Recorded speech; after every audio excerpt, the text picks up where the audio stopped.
వారం అయింది కదా, ఎలా ఉందో మీ కుటుంబం బాగుందా, మీ పిల్లలు బాగున్నారా? అడగండి. అడిగేవా నాన్న? హల్లెలూయా. స్త్రీలు కూడా అడిగారా? మీ పక్కన సిస్టర్ వచ్చిందో లేదు ఈరోజు చూసారా? పలకరించడం సార్. హల్లెలూయా. హలో హాయ్ హాయ్ చెప్పండి. హల్లెలూయా. దేవునికి స్తోత్రం కలుగుగా. హల్లెలూయా. మంచిదండి. దేవుని సన్నిధిలో మనం ఇప్పుడు కూడా సంతోషంగా మనం ముందుకు వెళ్ళాలి. దేవుడు మహాకృపను బట్టి జూన్ నెల అంతా కూడా దేవుడు కాచి కాపాడి మరి ఈరోజు కోట్ల రూపాయలు ఉన్నా కూడా ఇటువంటి సంతోషం ఆనందం ఎవరికి కూడా లేదు. నిజమేనా కాదా? ఈరోజు యూరప్ దేశాలు మీరు గమనిస్తే చాలా చల్లని ప్రదేశాలు. ఇక్కడ నుంచి అక్కడికి వెళ్ళడానికి చాలా మంది ఇష్టపడతారు అన్నమాట. కానీ ఈరోజు పరిస్థితులు ఎలా ఉన్నాయి? అక్కడ భయంకరంగా మారిపోయింది. దాదాపుగా అనేక మంది చనిపోతున్నారు. అన్నీ కూడా కరిగిపోతూ ఉన్నాయి. టైర్లు, ఆ సిగ్నల్స్ వేసే లైట్స్, వాటి ఉన్న ఆ ప్లాస్టిక్ అంతా కూడా ఏమీ అర్థం కావట్లేదు వాళ్ళకి. అంత భయంకరమైన పరిస్థితులు లోకంలో కనబడతా ఉన్నాయి. కానీ ఈరోజు దేవుడు నిన్ను నన్ను బ్రతికించాడంటే అది కేవలం ఆయన కృప మాత్రమే. హల్లెలూయా. అందుకని మనం ఎప్పుడు కూడా సంతోషంతో దేవుడు మనం ఏం చేయాలి? ఆరాధన చేయాలి. త్వరగా దేవుని వాక్యంలోకి మనం వెళ్ళిపోతాం. యోహాను సువార్త 6వ అధ్యాయము 51వ వచనం చదువుదాం. యోహాను సువార్త 6వ అధ్యాయం. పరలోకము నుండి దిగి వచ్చిన జీవ ఆహారము నేనే, ఎవడైనను ఈ ఆహారము భుజించితే వాడు ఎల్లప్పుడూ జీవించును, మరియు నేను ఇచ్చు ఆహారము లోకమునకు జీవము కొరకైన నా శరీరమే అని మీతో నిశ్చయముగా చెప్పుచున్నాను అని దేవునికి స్తోత్రం కలుగును గాక. హల్లెలూయా. హల్లెలూయా. ఈ వాక్య భాగాన్ని మనం ఆలోచన చేసినప్పుడు పరలోకము నుండి దిగి వచ్చిన జీవ ఆహారము నేనే అని యేసుక్రీస్తు ప్రభువారు చాలా స్పష్టంగా తెలియజేస్తూ ఉన్నాడు. ఆయనే సొంతంగా మాట్లాడుతున్న మాట ఇది. నేనే పరలోకము నుండి దిగి వచ్చిన ఆహారము, ఎవడైనను ఈ ఆహారము భుజించితే వాడు ఎల్లప్పుడూ కూడా బ్రతుకుతాడు. దేవునికి స్తోత్రం కలుగునుగా. ఇది శరీర సంబంధమైన ఆహారము కాదండి. నీ హృదయంలో దేవుడు నీ హృదయంలో పెట్టిన ఆత్మ ఉజ్జీవింపబడాలంటే, నీ ఆత్మ అనుదినము దేవునితో మమేకం అవ్వాలంటే నీకు శరీర సంబంధమైన ఆహారము నీకు జీవాన్ని ఇవ్వలేదు. దేవుని వాక్యం, యేసుక్రీస్తు ప్రభువుగా ఆయన మన మధ్యలో వాక్యమైన దేవుడు కనుక ఆ వాక్యమైన దేవుణ్ణి నీవు ఆహారముగా భుజిస్తే నీకు ఏం లభిస్తుందంటే శాశ్వతమైన జీవాన్ని నీవు పొందుకోగలుగుతావు. ఈ ఆహారము తిననివాడు, ఈ ఆహారము తిన్నవాడు ఏం పొందుకుంటాడంట? జీవమును పొందుకుంటాడు, నిత్యము బ్రతుకుతాడు అని దేవుని వాక్యం చెప్తా ఉంది. ఇదే 6వ అధ్యాయం 52 నుంచి చదివితే యూదులు ఈయన తన శరీరము ఎలాగు నీయగలడని ఒకరితో ఒకరు వాదించిరి. కావున యేసు ఇట్లనెను, మీరు మనుష్య కుమారుని శరీరము తిని ఆయన రక్తము త్రాగితేనే కానీ మీలో మీరు జీవము గలవారు కాదు. నా శరీరము తిని నా రక్తము త్రాగువాడే నిత్య జీవము గలవాడు. అంత్య దినమున నేను వారిని లేపుదును.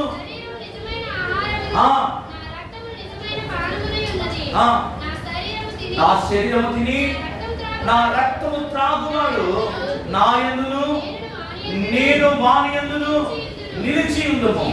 జీవము గల తండ్రి నన్ను పంపెను కనుక నేను తండ్రి మూలముగా జీవించినట్టే నన్ను తినువాడు నా మూలముగా. ఇదే పరలోకము నుండి దిగి వచ్చిన ఆహారము. దేవునికి స్తోత్రం కలుగునుగా. హల్లెలూయా. హల్లెలూయా. యూదులు ఏమనుకున్నారండి? ఇదేంటి ఇలాంటి బోధ చేస్తా ఉన్నాడు, ఈ మాటలు మీరు ఎప్పుడు కూడా వినలేదు కదా, నన్ను తినమంటున్నాడేంటి, అసలు ఒక మనిషిని ఇంకొక మనిషి ఎలాగో అంటాడు. వారి ఆలోచన విధానం ఏ విధంగా ఉందంటే శారీరకమైన ఆలోచన వారు చేస్తున్నారు. కానీ దేవుడు మాట్లాడుతున్న మాట ఏంటంటే ఇది ఆత్మ సంబంధమైన మాట. దేవునికి స్తోత్రం కలుగునుగాక. కల్వరి శిలువలో సమస్త మానవాళి కొరకు యేసుక్రీస్తు యొక్క శరీరాన్ని శిలువకు ఆయన ఏం చేశాడండి, అప్పగించి ఉన్నాడు. ఈ రోజు నీ కొరకు నా కొరకు ఈ మొదటి పునరుత్థాన దినము పన్న మీద ఏర్పాటు చేయబడిన ఆ రొట్టె ఏంటంటే ఆయన శరీరమునకు సాదృశ్యముగా ఉన్నది. దేవునికి స్తోత్రం కలుగునుగాక. ఈ మాటలు చెబుతున్నప్పుడు యూదుల యొక్క ఆలోచనలన్నీ కూడా ఏమైపోతున్నాయంటే వారు అకస్మాత్తుగా ఆశ్చర్యానికి గురైపోయారు. వారు అంటున్నారు, ఈయన నా శరీరం తినమంటున్నాడు ఏంటి అని ఆలోచన చేస్తారు. ప్రభు చెబుతున్నాడండి, ఇదిగో మనుష్య కుమారుని శరీరము తిని ఆయన రక్తము త్రాగితేనే కానీ మీలో మీరు జీవమును. ప్రియులారా గమనించండి, ఇశ్రాయేలు ప్రజలు అరణ్యములో దేవదూతలు తినే ఆ మన్నాను దేవుడు వారికి ఇచ్చాడు. అయితే ఆ మన్నా తిన్న ఇశ్రాయేలు ప్రజలు ఏమైపోయారు, చనిపోయారని ఇదే అధ్యాయం 49వ వచనంలో మనకు కనబడుతుంది. హల్లెలూయా. ఎన్నో వచనమండి, ఒకసారి చదువుతారా? కాదమ్మా, 49. మీ పితరులు అరణ్యములో మన్నాను తినినను. ఏమన్నాడండి, మీ పితరులు అరణ్యములో మన్నాను తినినను చనిపోయి దీనిని తినువాడు చావకుండునట్లు పరలోకము నుండి దిగి వచ్చిన దేవునికి స్తోత్రం కలుగునుగాక. ఇశ్రాయేలు ప్రజలేమో దేవదూతలు తినే ఆహారాన్ని దేవుడు వారికి ఇచ్చాడు. కానీ ఆ ఆహారము తిన్నారు, వాళ్ళు ఏమైపోయారండి? ఎందుకు చనిపోయారు చెప్పండి? ఎందుకు చనిపోయారు చెప్పండి? ఎందుకంటే వాళ్ళ హృదయం అపవిత్రతతో నిండిపోయింది. ఆ యొక్క చూడండి ప్రియులారా, ఆ ఐగుప్తు దేశం నుండి ఆ బానిసత్వం నుండి దేవుడు విడిపిస్తే దేవుడు చేసిన కార్యాలను మర్చిపోయి వాళ్ళు ఏం చేస్తున్నారంటే విగ్రహానికి మొక్కుతున్నారు. వారి హృదయము దేవునికి దూరంగా ఉంది.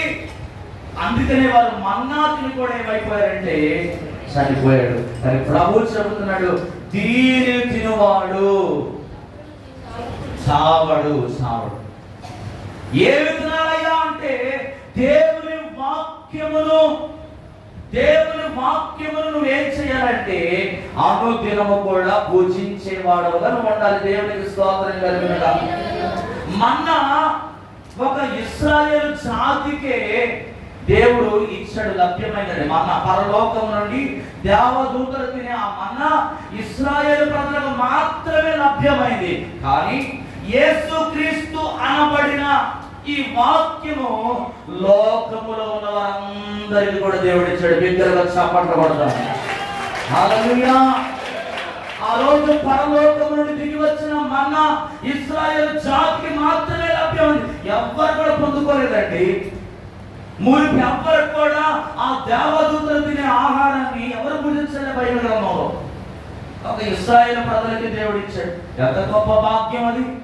కానీ ఆ భాగ్యాన్ని వారు ఏం చేసుకోలేకపోయారంటే నిలబెట్టుకోలేకపోయారు.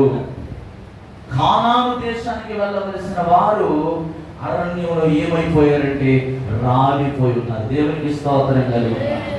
ఈ రోజు ఈ జీవ ఆహారమును నువ్వు తింటే నువ్వు బ్రతుకుతావు అంటాడు దేవుడు. కానీ ఈ ఆహారాన్ని తినడానికి చాలా మంది ఏం చేయలేదండి, ఇష్టపడటం లేదు. ఈ రోజు చాలా మంది ఆహారం తింటా ఉన్నారు, అనేక పదార్థములు భుజిస్తూ ఉన్నారు, ఎంతో విలువైన ఆహారాన్ని వండుకుంటా ఉన్నారు. అందులో ఎన్ని క్యాలరీస్ ఉన్నాయి, అది నా శరీరానికి ఎంత బలం ఇస్తుంది అనేలాగా ప్రతిరోజు కూడా గమనించి ఆలోచన చేసి ఏం చేస్తున్నారంటే మంచి మంచి ఆహార పదార్థాలను తిని శరీరాన్ని బలపరచుకోవడానికి, బలం తెచ్చుకోవడానికి చాలా మంది ప్రయత్నం చేస్తున్నారు. కానీ ఏమైనా ఉపయోగం ఉందా అండి? ఏమి కూడా ఉపయోగం లేదు. ఎంత బలమైన శారీరక సంబంధమైన ఆహారం తిన్నా మనిషి ఏమైపోతున్నాడంటే బలహీనుడైపోతా ఉన్నాడు. కానీ దేవుని వాక్యం ఏం చెప్తుందో తెలుసా? నా శరీరము తిని నా రక్తము త్రాగువాడు నా యందును నేను వాని యందును నిలిచి ఉంటాను అంటున్నాడు దేవుడు. దేవునికి స్తోత్రం కలుగుతుంది. బల్లకి ఎప్పుడు కూడా మనం ఏమవకూడదు, దూరంగా వెళ్ళిపోకూడదు. చాలా మంది అనుకుంటారు కదా, నేను ఎన్నో పాపాలు చేస్తా ఉన్నాను, నా హృదయం చాలా అపవిత్రమైపోయింది, నేను పనులలో చెయ్యి వేయడానికి యోగ్యుడను కాను అనుకుంటున్నారు. మంచిదే, కరెక్టే, అది వాస్తవమే. కానీ పరిశుద్ధ బైబిల్ గ్రంథం చెప్తుంది, కొత్త నిబంధన కాలంలో దేవుడు ఏం చెప్పాడండి? మీరు అపోస్తలుల బోధయందు, రొట్టె విరుచుటయందు, సంఘ సహవాసంలో ఎడతెగని ప్రార్థన జీవితం కావాలంటే ఆ రోజు ఏం చేశారు? రొట్టెలో పాలు పంపులు పొందారు. పనులలో చెయ్యి వేయకపోతే పరలోకంలో నీకేముండదు, చోటు ఉండదు నీకు. దేవుడు ఏమంటున్నాడు? నన్ను తినువాడు నా యందు నిలిచి ఉంటాడు అంటున్నాడు, నేను వాని యందు ఉంటాను అంటున్నాడు దేవుడు. దేవుని పల్ల దేవుని సన్నిధి నీ దగ్గరికి తీసుకొస్తుంది. ఆయన మరణం ఏం చేస్తుందంటే, ఆయన పునరుత్థానం ఏం చేస్తుందంటే, ఈ శరీరం ద్వారా, ఈ రక్తం ద్వారా నిన్ను ఆయనలోకి తీసుకొస్తుంది. దేవునికి స్తోత్రం కలుగునుగాక. ఒకప్పుడు దూరస్తులుగా ఉన్న మనల్ని, ఒకప్పుడు అహంకారముతో, అపవిత్రతో నింపబడిన హృదయాలు కలిగిన ప్రతి మానవుని జీవితంలో వెలుగును నింపడానికి ఆయన ఏమయ్యి ఉన్నాడంటే కలవరి శిలువలో బలియాగమై ఉన్నాడు. దేవునికి స్తోత్రం కలుగునుగాక. ఈ రోజు ఆ పనులకి దూరం అవ్వకూడదు. ఏం చేయాలంటే నీలో ఉన్న అపవిత్రత అంతా కూడా దావీదు ఏం చేశాడండి? ఇదిగో ఈ సోపుతో నా పాపమును కడుగు, హిమము కంటే తెల్లగా ఏం చేయమన్నాడు? ప్రతిరోజు కూడా దావీదు దేవుని దగ్గరికి వస్తున్నప్పుడల్లా తన హృదయాన్ని నీడవలె కుమ్మరించుకున్నాడు. అపవిత్రమైన ఆలోచనతో నింపబడిన ప్రతి మానవుడితో దేవుడు మాట్లాడుతూ ఉన్నాడు. ఈ రోజు నువ్వు దేవుని సన్నిధి మాత్రమే నీ పాపముల నుండి నీకు విముక్తిని కలగచేయదు. ఒకప్పుడు ఆజ్ఞ ద్వారా భూమి మీదకి ఏమొచ్చిందంటే ప్రజలందరూ కూడా భయముతో జీవించారు. పాపం చేస్తే ఏమిచ్చేవాళ్ళు అంటే ఒక బలిని అర్పించేవారు. కానీ ఇప్పుడు యేసుక్రీస్తు ప్రభువారు నువ్వు చేసిన ప్రతి పాపము నిమిత్తమై ఆయన కలవరి శిలువలో ఒక్కసారి మరణించాడు. అంటే మీరు అర్థం చేసుకోవాలి, ఇక్కడ పాపానికి దేవుడు లైసెన్స్ ఇవ్వడం లేదు. ఈరోజు చాలా మంది యొక్క అభిప్రాయం ఏంటంటే, ఇదిగో ఆదివారం వచ్చేసిన తర్వాత పరిశుద్ధంగా ఆరాధన చేసి దేవుడు మాట్లాడిన 4 మాటలు వినేసి మళ్ళీ వారం అంతా కూడా పాపాలు చేసేస్తే ఏమి కాదనుకున్నాను. ఇది కాదని దేవుడు చెప్పే బోధ. పాపానికి ఆయన లైసెన్స్ ఇవ్వడం లేదు, కానీ నిన్ను పరలోకానికి మార్గమైన యేసుక్రీస్తు ఆయన వాక్యము ద్వారా ఏం చేస్తున్నాడంటే నీకు ఒక అవకాశం ఇస్తున్నాడు. నేను ఒక స్వతంత్రుడిగా ఆయన సన్నిధిలో ధైర్యముగా నిలవబడడానికి ఆయన నీకు అధికారం ఇచ్చాడు. దేవునికి స్తోత్రం కలుగునుగాక. అందుకే మనము పనులు చేయవేయాలి. ఆయన రొట్టె తిరుగుతున్నప్పుడు, ఆయన రక్తాన్ని త్రాగుతున్నప్పుడు మనకి ఏం గుర్తు రావాలంటే, నాలాంటి పాపి కొరకు, నాలాంటి అపవిత్రమైన హృదయం కలిగిన వ్యక్తి కోసం, నాలాంటి చెడు ఆలోచన కలిగిన క్రూరమైన వ్యక్తి కొరకు ఆయన పరలోకము నుండి దిగి వచ్చి ఆ కలవరి శిలువలో మరణించాడే. ఎంత త్యాగపూరితమైన ప్రేమ! ఈ రోజు ఆ ప్రేమను మీరు కలిగి ఉన్నానంటే ఆయన గొప్పతనాన్ని మీరు వర్ణించడానికి నేను ఏ పాటి వాడనని ఆయన రొట్టెను తీసుకుంటున్నప్పుడు నీ శరీరం అంతా కూడా ఏమైపోవాలంటే ఏమవ్వాలి? భయపడాలి. అది చాలా మందికి ఏంటంటే సామాన్యుల రొట్టె అనుకున్నారు. కాదండి, అది దేవుని వాక్యం ఏం చెప్తుందంటే, నా శరీరము తిని నా రక్తము త్రాగువాడు నా యందును నేను వాని యందును నిలిచి ఉంటాను అన్నాడు. జీవము గల తండ్రి నన్ను పంపిన గనుక నేను తండ్రి మూలముగా జీవించినట్లే. నన్ను తినువాడు నా మూలముగా. ఈరోజు ఎందుకని చాలా మంది రాలిపోతున్నారు? ఎందుకని బలహీనులైపోతున్నారు? ఎందుకని ఆత్మీయ జీవితంలో వెనకబడిపోతున్నారంటే ఏమి తినడం లేదండి. జీవము కలిగించే దేవుని మాటలు వారు వినట్లేదు. జీవము కలిగించే మాటలు కాళ్ళతో త్రొక్కుతూ ఉన్నారు. దేవుని మాటలను తృణీకరించే వారిగా కనబడుతూ ఉన్నారు. దేవుని సన్నిధిని తృణీకరించే వారిగా కనబడుతూ ఉన్నారు. అందుకే వారి జీవితంలో ఏం లేదంటే సంతోషం అనేది లేదు, నెమ్మది అనేది లేదు. కీర్తన గ్రంథం అంటాడు 81వ కీర్తన 16వ వచనం చదివితే 81వ కీర్తన 16వ వచనం, అతి శ్రేష్టమైన గోధుమలను అనుగ్రహించి నేను వారిని పోషించుదును, కొండ తేనెతో. దేవునికి స్తోత్రం కలుగునుగాక. జీవ ఆహారమును భుజించేవారు ఆత్మీయమైన తృప్తిని పొందుకుంటారు. ఈరోజు ఏ తృప్తి కావాలి? లోకంలో చాలా మంది సంపాదిస్తున్నారండి. ఎంతో మంది ఏవేవో మరి సంపాదిస్తున్నారు, కూడబెట్టుకున్నారు. మనిషికి ఈరోజు ఏమి లేదంటే తృప్తి అనేది లేదు. ఎన్నెన్నో చేస్తా ఉన్నారు కానీ ఎందులో కూడా పరిపూర్ణమైన సంతోషాన్ని పొందుకోలేకపోతున్నారు. కానీ దేవుని వాక్యం చెప్తుంది, అతి శ్రేష్టమైన గోధుమలను అనుగ్రహించి నేను వారిని పోషించుదును, కొండ తేనెతో నేను నిన్ను. దేవుని వాక్యము అతి శ్రేష్టమైనది. హల్లెలూయా. ఈ మాటలకు ఎన్ని డబ్బులు పెట్టినా కూడా దొరకవు. ఈ మాటలు ఎక్కడ పడితే అక్కడ దొరికేవి కాదండి. ఇది శ్రేష్టమైన మాట, దేవుని నుండి బయలుపరచబడిన మాటలు ఇవి. ఆయన నోట నుండి వెలువడిన ఈ మాటలు అంటున్నాడు ప్రభు, ఇదిగో అతి శ్రేష్టమైన ఈ మాటలు నువ్వు తింటే నువ్వు తృప్తి పరచబడతావు. ఈరోజు నీకు తృప్తి లేదా? ఎన్ని చేసినా కూడా నీ జీవితంలో నువ్వు తృప్తిని పొందుకోలేకపోతున్నావేమో. కానీ దేవుని మాటలు నువ్వు వింటే, ఆత్మీయమైన ఈ మాటలు పరిశుద్ధ గ్రంథములో నుండి ప్రభు నీతో మాట్లాడుతున్నప్పుడు నువ్వు వీటిని వినటానికి నీ చెవులను తెరవాలి. దేవునికి స్తోత్రం కలుగుతుంది. కొండ తేనెతో దేవుడిని తృప్తి పరుస్తానంటున్నాడు. 22వ కీర్తన 26వ వచనం కూడా చదివితే 22వ కీర్తన 26వ వచనం, అమ్మా దీనులు భోజనము చేసి తృప్తి పొందెదరు, యెహోవాను వెదుకువాడు. దేవునికి స్తోత్రం కలుగునుగాక. మీ హృదయములు తెప్పరిల్లి నిత్యము. దేవునికి స్తోత్రం కలుగును. ఏమంటున్నాడండి? దీనులు భోజనము చేసి తృప్తి పొందు. ఎవరి మీద కరెంట్ మనము తృప్తిని కలగజేసే దేవుడిని మనం వెతకాలి. వెతుకుతున్నావా దేవుడిని? ఈరోజు దేవుడు వెతుకుతున్నావా? వెతికితే ఆయన నీకు దొరికే దేవుడై ఉన్నాడండి. ఆయన అంటున్నాడు కదా, నేనే జీవ ఆహారము. ఆయన వెతకాలి. ఆయన వెతికితే నీ హృదయంలో ఉన్న చెత్తంతా కూడా ఆయన తీసుకురాస్తాడు. నీ హృదయంలో ఉన్న ప్రతి ఆవేదన ఆయన తీసుకురాస్తాడు. నీ హృదయంలో అలుముకున్న ప్రతి చీకటి నుండి ఆయనను విడిపించి వెలుగుతో ఆయన నింపే దేవుని వాక్యం ఇది. దేవునికి స్తోత్రం కలుగునుగా. యెహోవాను వెదుకువారు ఏమంటండి? బ్రతుకుతారు. మీ హృదయములు తెప్పరిల్లి నిత్యము బ్రతుకుతారు అంటాడు. దేవుని వెతికితే, ఆయనను ఆరాధన చేస్తే నీవు బ్రతుకుతావు. నీ హృదయం తెప్పరిల్లుతుంది.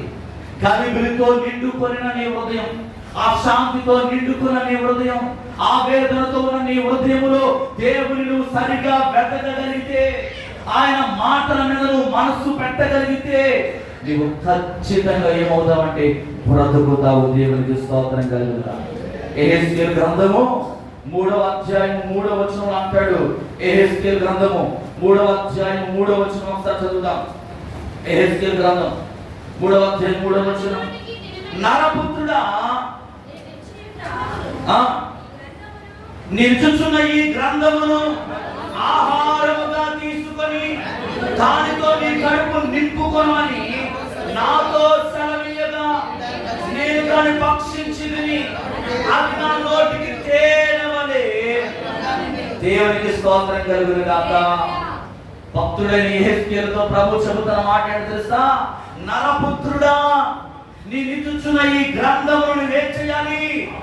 ఆహారముగా తీసుకొని దానితో నీ కడుపు నింపుకుంటే నువ్వు ఏం చేస్తావు? అది నీ నోటికి తేనె వలె మధురంగా ఉంటుంది. దేవుని మాటలు ఎలాంటివి భక్తుడు చెప్తున్నాడండి? తేనె వంటివి. చిన్నపిల్లలకి, అప్పుడే పుట్టిన పిల్లలకి ఒక సంవత్సర కాలం వచ్చిన తర్వాత మాటలు రాకపోతే ఏం చేస్తారు? తేనె నాలుక మీద రాస్తారు. ఎప్పుడైతే తేనె నాలుక మీద రాయబడుతుందో వాటికి మాటలు అనేవి వస్తాయి. దేవుని వాక్యం అంట భక్తుడైన యెహెజ్కేలుతో ప్రభు మాట్లాడుతున్నాడు. నరపుత్రుడా,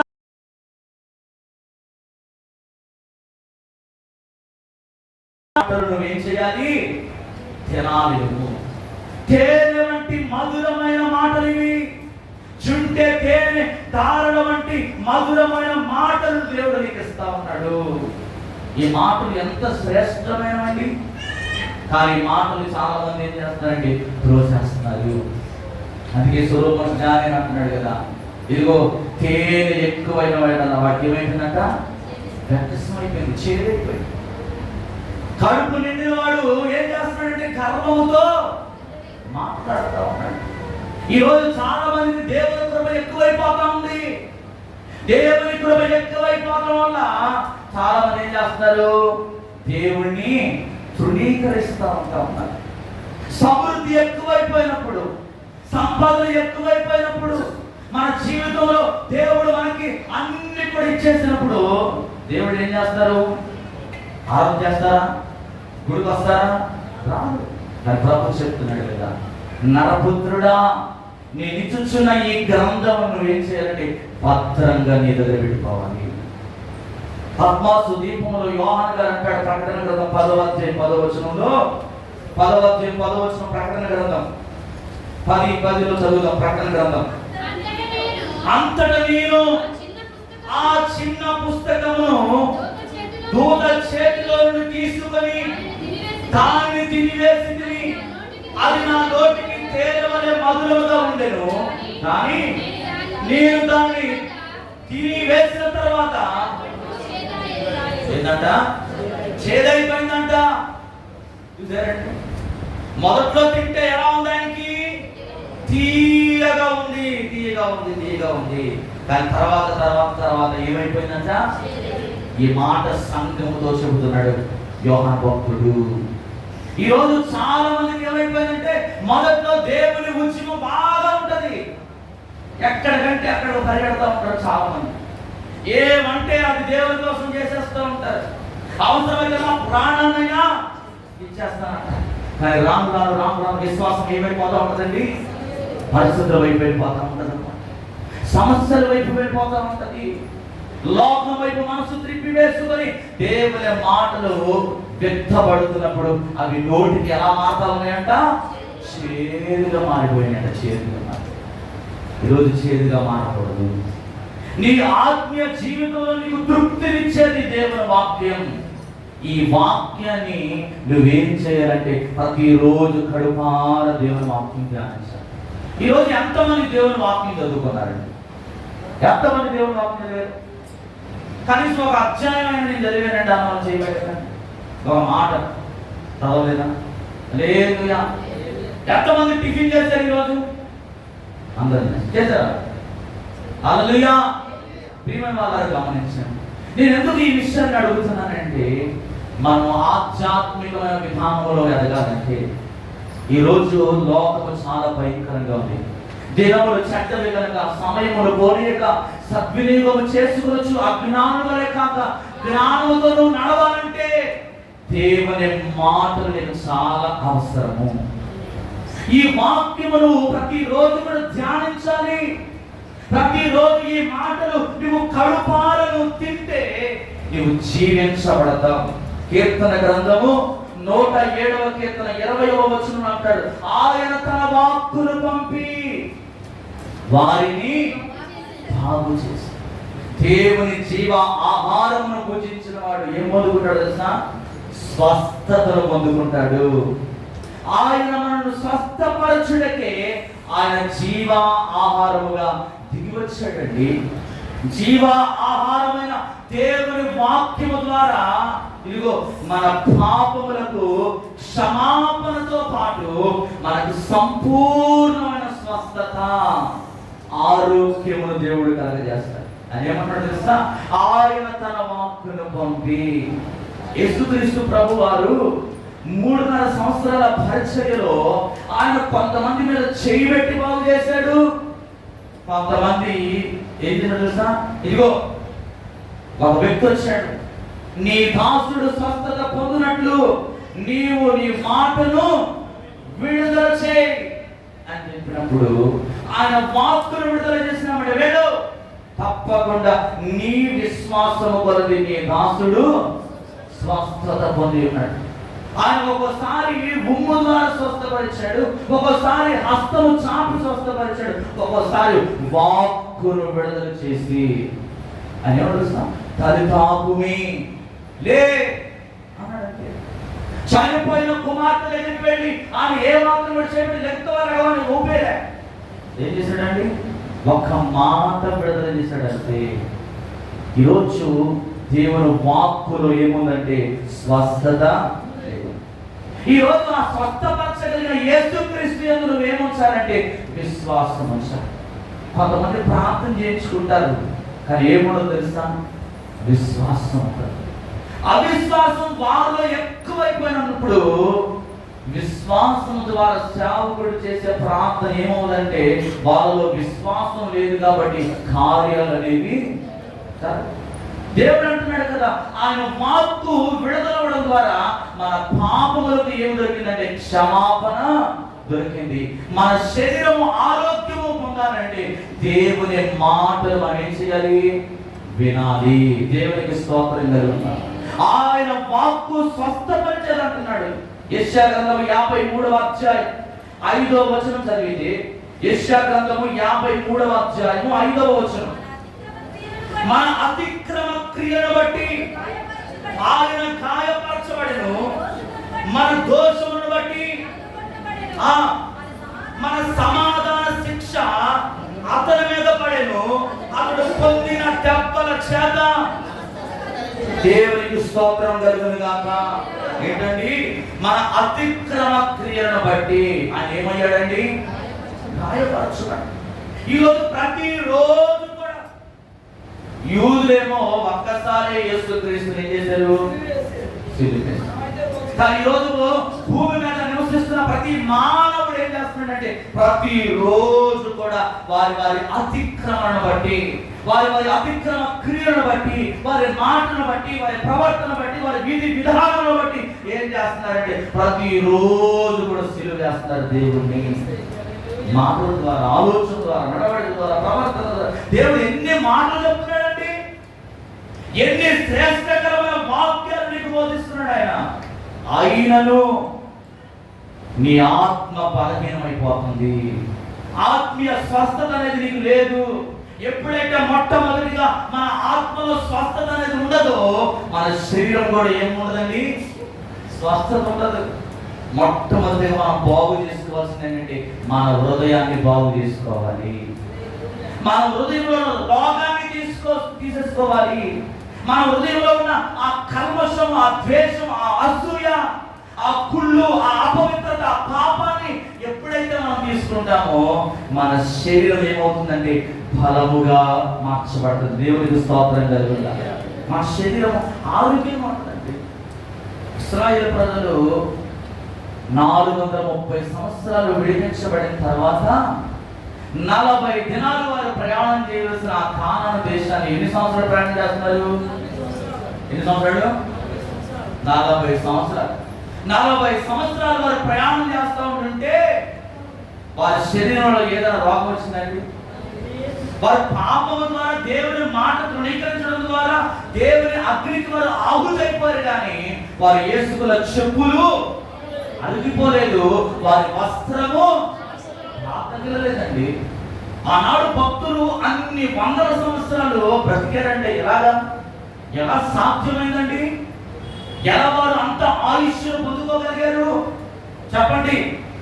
ఎందుకో తెలుసా? వారి హృదయము దేవునికి దగ్గరగా దేవుని మాటల చేత వారు నడిపించబడ్డారు. మన పితరులు అబ్రహాము గాని, మోసే గాని, యాకోబు, ఇస్సాకు వీళ్ళందరూ కూడా, మన పితరులందరూ కూడా అనేక సంవత్సరాలు వారు బ్రతకడానికి గల కారణం ఏంటంటే వారు దేవుని మాటకు లోబడ్డారు. వారు అపవిత్రతను దేవుని దగ్గర విడిచిపెట్టారు. మళ్ళీ పాపము జోలికి వెళ్ళారండి. పాపము జోలికి వారు పోలేదు. అపవిత్రమైన వాటిని ముట్టుకోలేదు. అబ్రహామును చూడండి, పితరులు లేనప్పుడు తన తండ్రి ఏమన్నా తెలుసా? ఇదిగో ఆ విగ్రహాలు మొక్కు, ఆ పలహారం తిను, ఇది తిను, అది తిను అన్నాడు. కానీ అబ్రహాం ఎక్కడ కూడా దేవునికి అవిధేయంగా, దేవుని మాట ఏదైతే చెప్పిందో ఆ మాట ప్రకారము అబ్రహాము జీవించాడండి. అందుకే ఆకాశ నక్షత్రాల వలె తన సంతానం దేవుడు దీవించాడు. ఈ రోజు నువ్వు దీవించబడకపోవడం గల కారణం ఏంటంటే ఇంకా ఒకవేళ అపవిత్రమైనది పాపము నీలో ఒకరు ఉందేమో. అందుకే నువ్వు శారీరకంగా స్వస్థతను పొందుకోలేకపోతున్నాడేమో. దేవుడు మాట తెలియజేస్తా ఉంది, ఇదిగో మన దోషమును బట్టి ఆయన ఏమయ్యాడండి? గాయపరచబడ్డాడు. మన అపరాధ శిక్షంతో కూడా ఆయన తీసుకున్నాడు. అతడు పొందిన దెబ్బల చేత మనకు. ఈరోజు నీ అతిక్రమాన్ని నువ్వు విడిచిపెడితే నువ్వు స్వస్థత పొందుకుంటావు. హెబ్రీ పత్రిక 10వ అధ్యాయం 14వ వచనం చెప్తుంది. హెబ్రీ పత్రిక 10వ అధ్యాయం 14వ వచనం కూడా చదువుతున్నాం.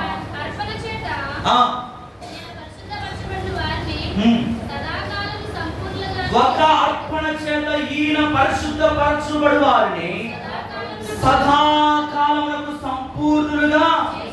దేవునికి స్తోత్రం కలుగునుగాక.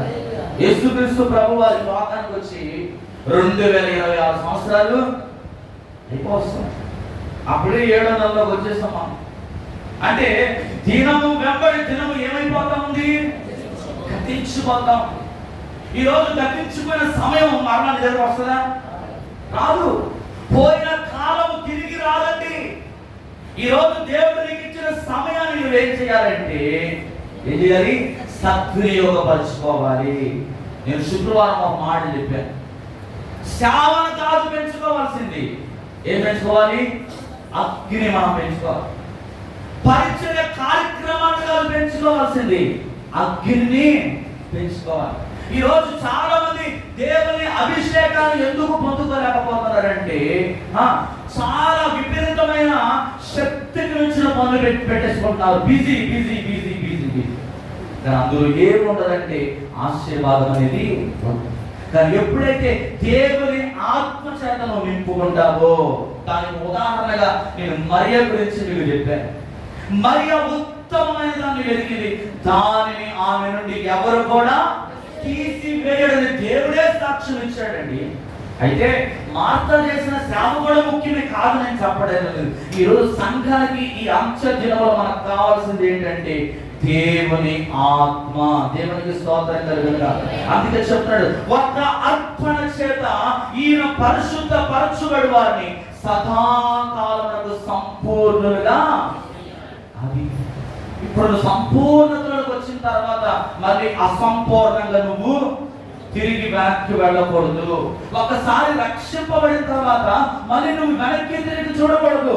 లోతు భార్య లోకాన్ని చూచింది, వెనక్కి తిరిగి చూచింది, సంపాదించుకున్న సంపాదన వైపు తిరిగి చూచింది, ఉప్పు స్తంభముగా మారిపోయింది. ఈరోజు లోకాన్ని విడిచిపెట్టనంత కాలం నువ్వు సంపూర్ణంగా మార్చబడలేవు.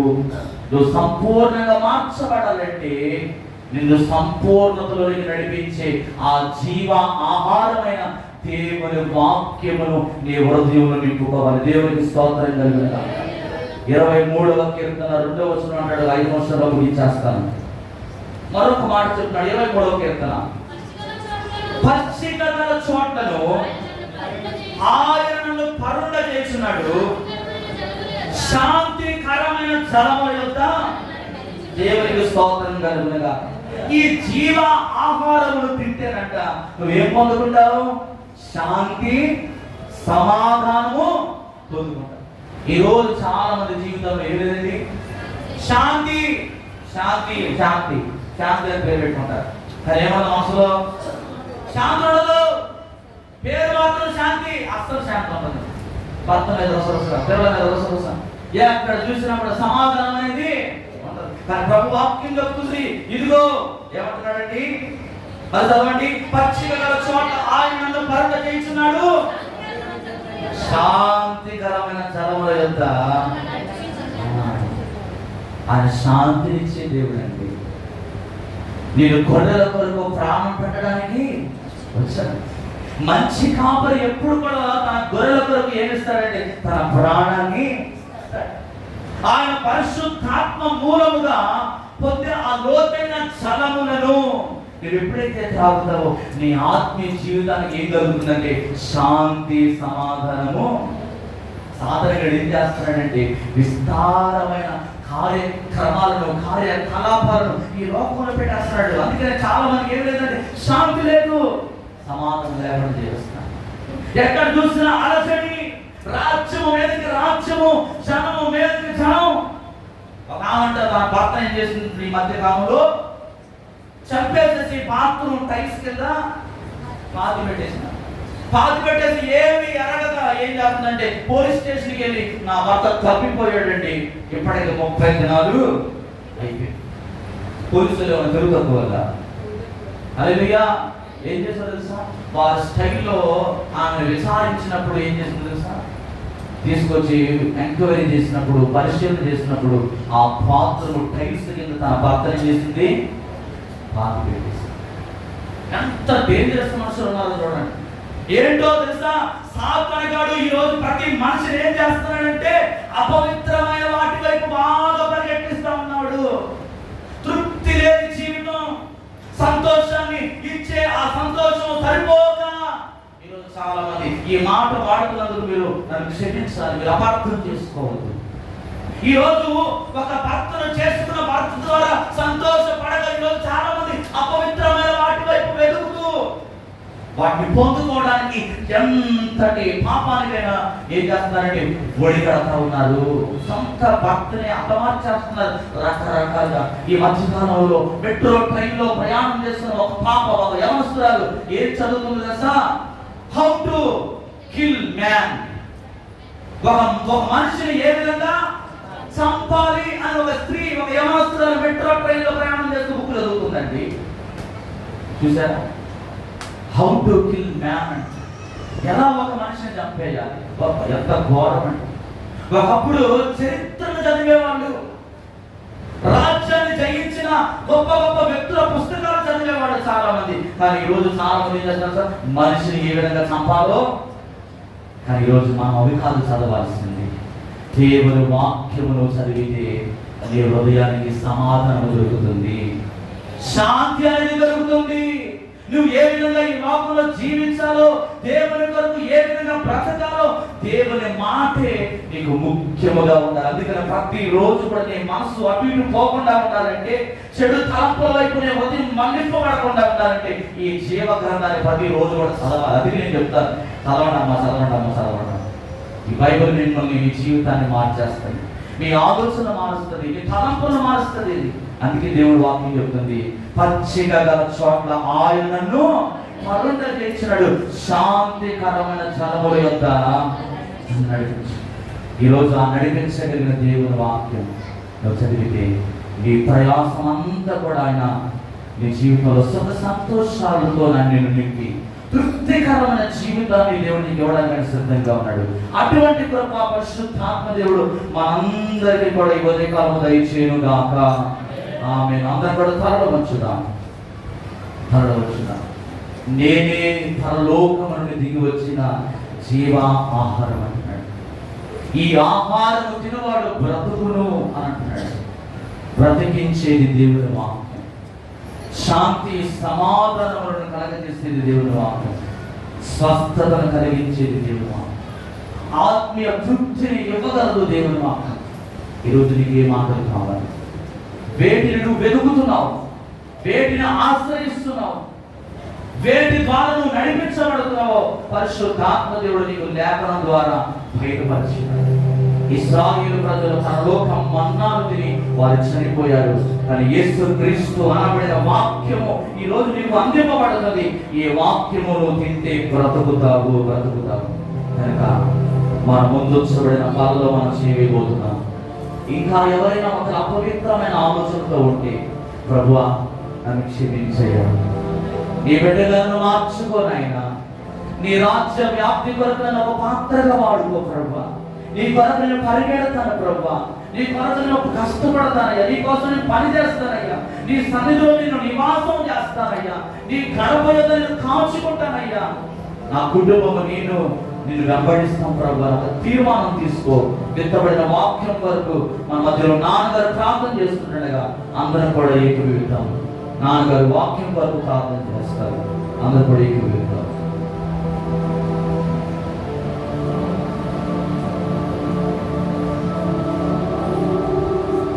స్తోత్రం ప్రభా, స్తుతి స్తోత్రం తండ్రి. పరిశుద్ధుడా వందనాలయ్యా ప్రభా. నాయన నిన్న నేడు యాకున్న దేవుడా నీ స్తోత్రము ప్రభా, స్తోత్రము నాయన. గడిచిన వారం నుంచి ప్రభా, గడిచిన నెల నుంచి ప్రభా నాయన నిలవరకు ప్రభావం కలిసి కాపాడింది. వందనాలు, స్తోత్రాలు ప్రభా నాయన. ఎన్నో ప్రభా కార్యాలు మమ్మల్ని ముందుండి ప్రభా, మేము ముందుండి ప్రభా మమ్మల్ని నడిపించినది. వందనాలు ప్రభా. ఎందరికో మానీయులు మాగరులు మారాజులు ప్రభా ఈ రోజు ప్రభా చూడడానికి ప్రభా కళాకారం కలిసిపోతున్నారు. మమ్మల్ని అయితే ప్రభా నాయన ప్రభా నీ రెక్కలు కప్పి ప్రభా సజీవులుగా ఉంచి నీ సన్నిధిలో ప్రవేశించి నీ యొక్క ప్రభా నీ సన్నిధిలో ప్రభా మేము మోకరించడానికి మాకు ఇచ్చిన జరిగేది బట్టి నీకు వేలాది కోట్లు స్తుతి స్తోత్రాలు ప్రభా, స్తోత్రాలు తండ్రి. పాడే పాటలు మీరు నా తండ్రి స్తోత్రము ప్రభా నాయన ప్రభా. పాటలు పెట్టదు ప్రభా, దీవించండి ప్రభా, దీవించండి. నానానికి అభివృద్ధి చేయండి. ఇంకా ప్రభా రోజు పాటలు పాడే ప్రభా శక్తిగా పెట్టదు దయచేయండి. వాయిద్యాలు పెట్టు కూడా దీవించండి, ఆశ్రయించండి ప్రభా నాయన. దావీదు సంగీతంలో ప్రభా నాన్న మీరు చదివి వినిపించి ఉన్నారు ప్రభా నాయన. దాని ద్వారా ప్రభా మేము ప్రభా నడుచుకునే భాగ్యం మాకు దయచేయండి. స్తోత్రము ప్రభా. అలాగే ప్రభా నీ దాసు ప్రభా నాయన వర్తమానం మాకు అందించి ఉన్నారు ప్రభా నాయన ప్రభా. నీ దాసు దీవించండి, నానానికి అభివృద్ధి చేయండి ప్రభా దీవించండి. తిరుగుమారు దీవించండి, భార్యాన్ని ప్రభా దీవించండి ప్రభా. తెలుగు ప్రభా మీరే ఆస్వాదించండి ప్రభా. అలాగే ప్రభా వాక్యం ప్రభా నాయన నీ వాక్యం ప్రభా మేము గురిస్తే ప్రభా నాయన నీ వాక్యం ద్వారా మేము నడుచుకుంటే ప్రభా నాయన జీవాహారం ప్రభావ నా దగ్గర ఉన్నది ప్రభా. మీరు తినండి, భుజించండి. ఈ వాక్యం ద్వారా మేము తినమన్నా ప్రభా. అలాగే ప్రభా మేము తిని ప్రభా నీ పళ్ళ ప్రభా మా ముందు ప్రభా, నీ రక్తము నీ మాంసం మా ముందు ప్రభా. మేము తిని ప్రభా మేము నవరవేసి ప్రభా నీ వాక్యాంశాలు జీవించే భాగ్యం మాకు అందరికీ దయచేయండి తండ్రి. వందనాలు ప్రభా. అలాగే ప్రభా చెప్పిన వాక్యాన్ని విడిచిపెట్టకుండా ప్రభా మేము విని ప్రభా గ్రహించుకుని మా హృదయంలో ప్రభా భద్రపరుచుకొని నాయన ప్రభా నవవేసుకునే మనసు మాకు అందరూ దయచేయండి అయ్యా. స్తోత్రము ప్రభా నాయన ప్రభా. నీ రాష్ట్ర ప్రభా ఎందుకంటే ప్రభా ఆత్మాను మాకు అందించారు. మేము ఇంకా ప్రభా ఇంకా నానాటికి ప్రభా నీ జీవగంధంలో ప్రభా నేను భద్రపరుచుకునే భాగ్యం మాకు దయచేయండి. అలాగే వచ్చిన పేరుతో ప్రభా ఏ అక్కర్లో వచ్చారో, ఏ బాధలో వచ్చారో, ఏ ప్రభా అవసరాలతో వచ్చారో తండ్రి మీకు తెలుసు ప్రభా. అంత రహస్యాలు ఎరిగిన దేవుడా నీ వందనాలు ప్రభా. రహస్యాలు ఎరిగి ప్రభా మా అవసరాలు తీర్చండి తండ్రి. స్తోత్రము. అలాగే ప్రభా చాలా మంది ప్రభా రోగులు తండ్రి స్తోత్రము ప్రభా నాయన.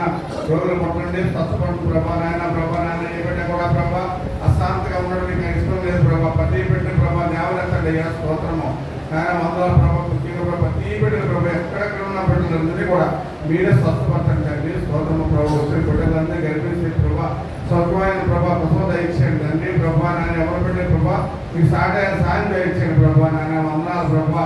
అలాగే ప్రభా నిధులు కలసేతులు నడిపించిన ప్రభా స్తోత్రం ప్రభా. ఎంతమంది బిడ్డలు ప్రభా వచ్చి ఉన్నారు ప్రతి బిడ్డను ప్రభా ఆశ్రదించండి ప్రభా, దీవించండి తండ్రి. స్తోత్రం ఆయన. రానాయన బిడ్డలు ఉంటే ప్రభా నన్ను అక్కడ ఆశ్రయించండి మళ్ళీ ప్రభా మీరు చూపించి గర్భసే భాగ్యం మాకు అందరూ దయచేయండి తండ్రి. స్తోత్రము ప్రభా.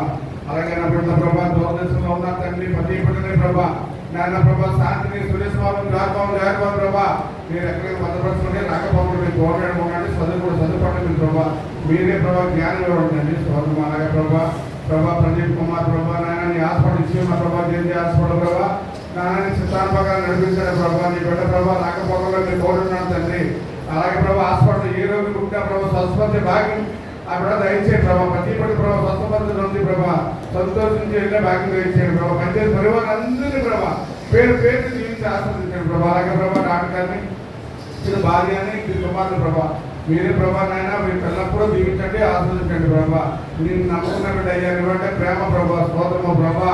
నాయన బిడ్డలు ప్రభా నాయన ఎల్లప్పుడూ మీరే కనిపిస్తే కాపాడు ప్రభా. అలాగే ప్రభా నా పెద్ద కుమారుడిని ప్రభా, అలాగే చిన్న ప్రభా నా కోళ్ళ ప్రభా నాయన బిడ్డని ప్రభా నాయన పాపను కూడా ప్రభా నాయన మీరే ప్రభా నాయన రకంగా భద్రపరచుకోండి. అప్పుడు చదువుకుంటే మీరు సంత చూపించాం తండ్రి. స్తోత్రం ప్రభా. బిడ్డలు ప్రభా నాయన పెద్ద కుమారుడు ప్రభా, ముఖ్యంగా ప్రభా నాయన నీ మనసు మార్చే ప్రభా, ఎల్లప్పుడూ నీ శరీరంలో ప్రభా నేను నిన్ను శుద్ధించి కనపరిచి ప్రభా బిడ్డగా తయారు చేయడం ప్రభా. ఇంకా కొంతమందికి ప్రభా మారుమనస్కాలు చేసి బిడ్డగా తయారు చేయడం ప్రభా. నిన్ను ప్రభా నేను ఎందుకు ప్రభా బిడ్డ తెలుస్తాను తెలియదు ప్రభా. మీరే ప్రభా బిడ్డను ప్రభా జీవాల నుంచి పంపించి ప్రభా మీరే ప్రభా ఇంకా ముందుకు నడుస్తుంది భాగ్యం. ఎలాగా వచ్చిన బిడ్డలు ప్రభా ప్రతి బిడ్డని ప్రభా నీ జీవాలతో పంచి ప్రభా మీరే ముందుకు నడిపించే భాగ్యం మా బిడ్డలు అందరూ దయచేయండి ప్రభా.